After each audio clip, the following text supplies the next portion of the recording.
I'm going to bring in Dennis-Kenji Kipker. He's a research director at the Cyber Intelligence Institute and joins me from Frankfurt in Germany. Dennis, good to speak to you at a time when there is so many unknowns, many people wondering what's going on. You're in Germany, where we know Berlin Airport has been affected. Take us through how big this outage really is. Yeah, this is really the worst case. So this is the biggest thing we had in Germany a long time ago. And there are not the airports and critical infrastructures only affected.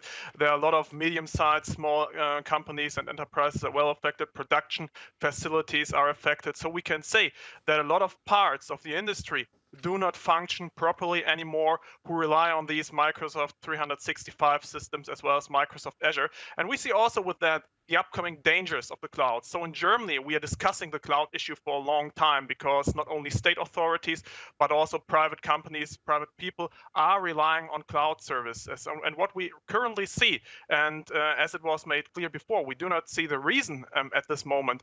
This is really a big issue on cybersecurity that we are talking about here at the moment.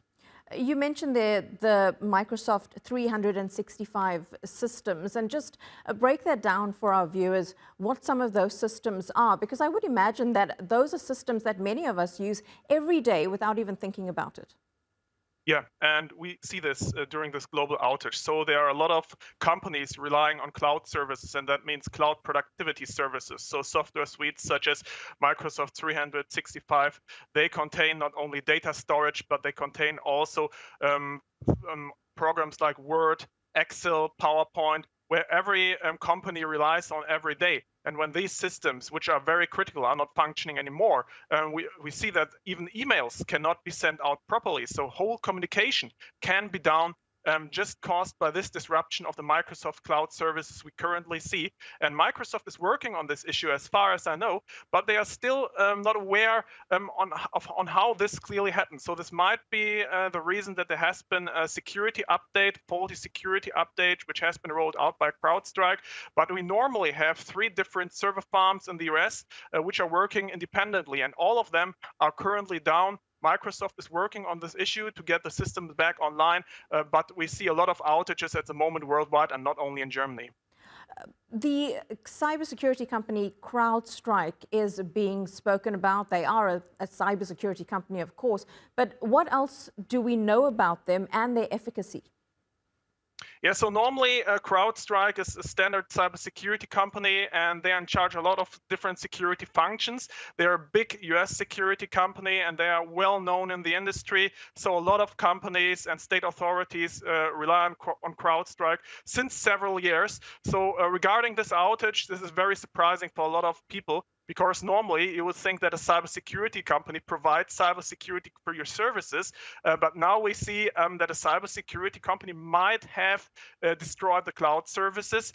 I've said this is still under investigation, but we see that you cannot rely completely on cloud services, and especially Microsoft Azure at the moment.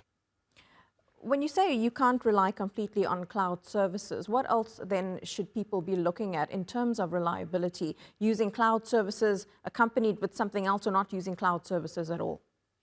Yeah, of course, cloud services are quite easy to use, so you don't need to install certain programs, for example, when you have a software as a service solution. But normally, I would say that critical infrastructures especially, and critical data should not rely on these cloud services, because when we have an outage, and normally all people think cloud services are secure, they are safe, we have different server farms that work properly, but now we see when we have a major outage, and this is really affecting all of the world, you should go back to on-premise computing. That means to have your own computing resources in the company, in the state authority, and that's the only way to protect yourself against these cloud issues that are currently rising. And I'm quite sure that this is not the last time when we had a cloud issue.